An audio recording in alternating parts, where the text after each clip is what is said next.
Let's get things started, though, as we talk about the big game, because we are kicking things off, pun intended, in the kitchen today, in our Stone Creek kitchen. And we're going to talk about all the indulging that may be going on out in Scottsdale or perhaps in our own homes or any parties that we're attending. So we thought, why not put a healthy spin on some popular food items? And there's nobody that we would invite to do a segment like this than Chef Laura, because you can do it healthy, but it's something that we actually want to eat. Yes, yes, yes. There's this line in the sand that we draw here on Sonora Living. We say, if it's healthy and we don't want to eat it, do not come the Friday before the big game. Exactly. Exactly. And so we invited you because we know it will be delicious. What are we making today? Well, not to mix sporting metaphors, but I just wanted to step up to the plate. So, okay. All right, you mixed it. You went there. All right, I did. I had to. So we are doing a true vegetarian chili, and this is actually something that I pulled together for my family about 2 or 3 weeks ago. Okay. To rousing applause. So I thought, might as well share the wealth. That never happens in my house, I'm just saying. But it really, but you need to still feel like you're having the meat, right? So yes. What I have going on in this pot right now is just some onion and some garlic that I've been sauteing. So you should see I got some really nice color on it. You got some great aromatic smell going. And just a couple of minutes ago, that was looking like it was freshly chopped. You could see that you know, you couldn't see through it. The translucency wasn't there. Right. So that's kind of our indicator that we're now ready to kind of pick up a couple steps ahead in the process. Exactly. So what we're going to do actually is, before I even add this, I'm going to add some apple cider vinegar. What does that do? This is going to deglaze my pan. So any of the brown bits that are stuck to the bottom of the pan are going to get picked up and brought right back into the dish. You can see it just kind of cleans the pan. All right. And your nasal passages as well. Exactly, because you know how much I love to cook with vinegar with you, okay? Especially when the smoke is going this way. This way, exactly. Exactly. So now that I've done that, I've also infused the dish with a little bit of acid, okay? So I wanted to do that as well. Now we're going to add this right here. This is our pretend meat, okay? All this right, is so actually a soy protein. This is not ground beef. It soy is protein. So it's basically meatless meat. Okay. Okay. And And now, what is the benefit? Because I know you're you're like kind of a health nut, actually. I mean, you run, what, 5 miles every morning? 5 million, something like that. 5 million. That's kind of what it sounded like, wasn't it?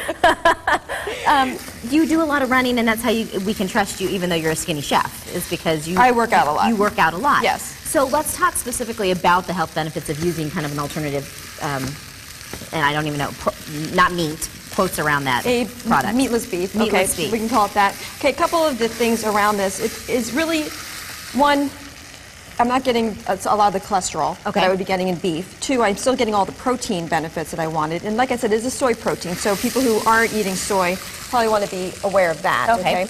But also, it's going to give me that texture and that body in the chili that I'm looking for when I'm eating chili.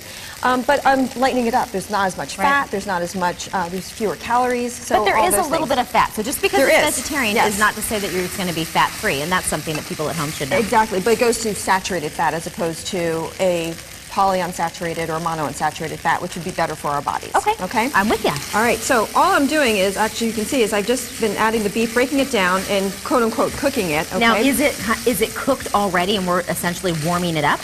More or less, yeah. Okay. Okay. So what we're going to do at this point is add to this our fire roasted tomatoes that have green chilies in them. So just dump them right in, and we have both cans of those. Okay. Is there a certain variety? It looks like you're going with the organic. Yeah, these are fire roasted, and they have green chilies in them. If you can't find them that way, just chop up some green chilies, add it in, and we're going to add our beans and our corn here as well. I was going to use your use your apron to take my fingers. But wouldn't be the first time. Here, grab those out, and I'll pull those out with the spoon. As you can see, and now the last thing we want to add to this, besides that corn right there that you've got. Now, did you do this at home, or is there a place where we can cheat? You can buy this. You can buy it just like this over here. It's called fire roasted corn. So go ahead and add that in. I know I'll get a little email or a Facebook question. So a lot of the products we're using, if not all of them, today are from Trader Joe's. But you can check your own local grocery store to look for similar products. Right. And this is the part where I think I need a bigger boat. I'm going to add my vegetable stock to this. And when this comes up to a simmer, I'm going to add some quinoa. So that's our last element for this particular chili.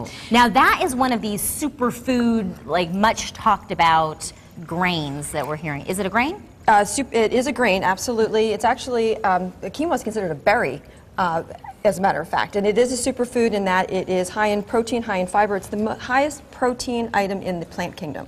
Oh, who knew? And this is it right here. I'm going And to that's it right there. put some right here into the camera so that you can see. This is the quinoa, and then it puffs up once we kind of marry that with a little bit of liquid. Exactly. In this case being the chicken stock. Right, so I'm going to add, exactly, in this case I'm using some vegetable stock. And vegetable stock. It'll cook in this in just a little bit. So by the time we come back for our next segment, you're going to see where this is percolating, and then we're going to get going on the decadent side of our vegetarian chili. I think there's cheese involved. There's always cheese involved. So stick around. All right, coming up a little bit later, we are going to, as she mentioned, finish this up. We're going to go start a delicious quesadilla, and it's just really going to be something that the audience is going to be clamoring for a bite of. I might share.